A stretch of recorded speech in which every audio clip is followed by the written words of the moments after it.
আমার মনে হয় যাদের সাথে সত্যি সত্যি অপরাধ হয়েছে বাংলাদেশে, প্রত্যেকটা মানুষ ডিজার্ভ করে যে ইনভেস্টিগেশনটা দ্রুত হোক, জাস্টিসটা দ্রুত প্রোভাইড করা হোক।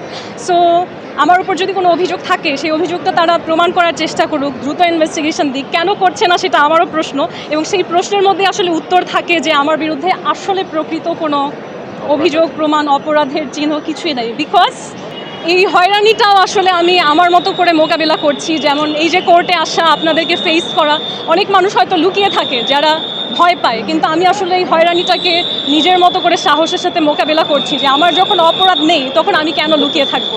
দেখুন, ভোটের যে সিস্টেমটা পুরো বাংলাদেশের আমাকে জানার কিন্তু প্রয়োজন নেই।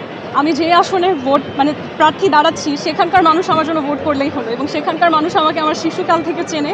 এবং আপনারা যেটা প্রচার বলতে বোঝান পোস্টারিং করা কিংবা অনেক বেশি লিফলেট দেওয়া, আমি কিছু দেব, কিন্তু দেখুন আমি একজন পরিবেশ কর্মী। সো আমি আগে থেকে ডিটারমাইন্ড যে আমাকে নিয়ে অনেক অনেক কাগজপত্র, পোস্টারিং, এগুলো কোথাও আপনারা দেখবেন না।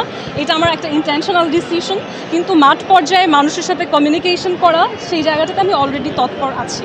সো আমাকে যদি আপনারা এমপি হিসেবে দেখেন, আমার ফোকাস থাকবে আমার ঢাকা ৮ আসনে কেমন করে আমি সেখানে নিরাপত্তা বজায় রাখবো। আমি অলরেডি কথা বলেছি যে স্পেশালি নারীদের নিরাপত্তাটা আমার অনেক বড় একটা ফোকাস, কারণ যেহেতু আমি নিজে নারী এবং আমি ৮ আসনে চলাফেরা করার সময় অনেক কিছু নিজে ফেস করেছি। আমি বুঝি আমার এলাকার মানুষদের কি দরকার, এবং ওই জায়গাটা একটা জমজমাট এলাকা। হ্যাঁ, ওখানে আপনি দেখবেন যে বেইলি রোড একটা ফেমাস এরিয়া, যে সব মানুষ সেখানে ঘুরতে আসে। আমি চাই তারা যখন আসবে তারা যেন একটা সুন্দর পরিবেশ পায়, তারা নির্ভয়ে হাঁটতে পারে, একটু বিকেলবেলা হাঁটার জন্য বের হতে পারে, পার্কগুলো যদি ক্লিন থাকে।